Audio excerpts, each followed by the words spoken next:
മൂന്നാറിലെ ജനവാസ മേഖലയിൽ തമ്പടിച്ചിട്ടുള്ള കാട്ടുകൊമ്പൻ പടയപ്പയെ ഉൾവനത്തിലേക്ക് തുരത്തും. ഡ്രോൺ ഉപയോഗിച്ച് പടയപ്പയെ നിരീക്ഷിക്കാനും തീരുമാനം. നിലവിൽ മയക്കുപിടി വയ്ക്കാൻ സാധ്യതയില്ല. ജനവാസ മേഖലയിൽ പടയപ്പ സ്ഥിര സാന്നിധ്യമായ സാഹചര്യത്തിലാണ് തീരുമാനം.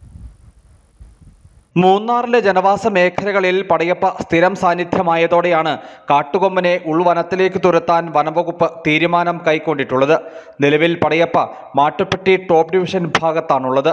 പടയപ്പയെ ഉൾക്കാട്ടിലേക്ക് തുരത്താനുള്ള ശ്രമം ഇന്നു മുതൽ തുടങ്ങും. ഉദ്യോഗസ്ഥരുടെ പ്രത്യേക യോഗം ചേർന്ന ശേഷം ഹൈറേഞ്ച് CCF ആണ് നിർദ്ദേശം നൽകിയത്.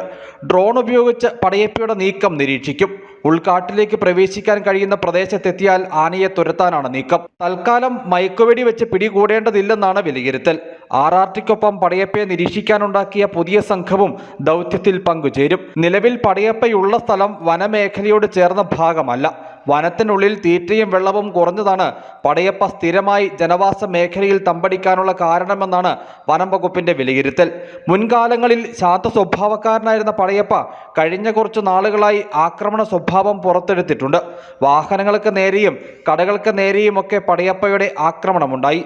രാത്രികാലത്ത് പലയിടത്തും കാട്ടുകൊമ്പൻ ഗതാഗത തടസ്സവും സൃഷ്ടിക്കുന്നു. ആന ജനവാസ മേഖലയിലൂടെ തന്നെ ചുറ്റിത്തിരിയുന്നതിനാൽ ആളുകൾക്ക് ആശങ്കയുണ്ട്. ഇത്തരം സാഹചര്യങ്ങൾ കണക്കിലെടുത്താണ് പടയപ്പയെ ഉൾവനത്തിലേക്ക് തുരത്താൻ വനംവകുപ്പ് തീരുമാനം കൈക്കൊണ്ടിട്ടുള്ളത്.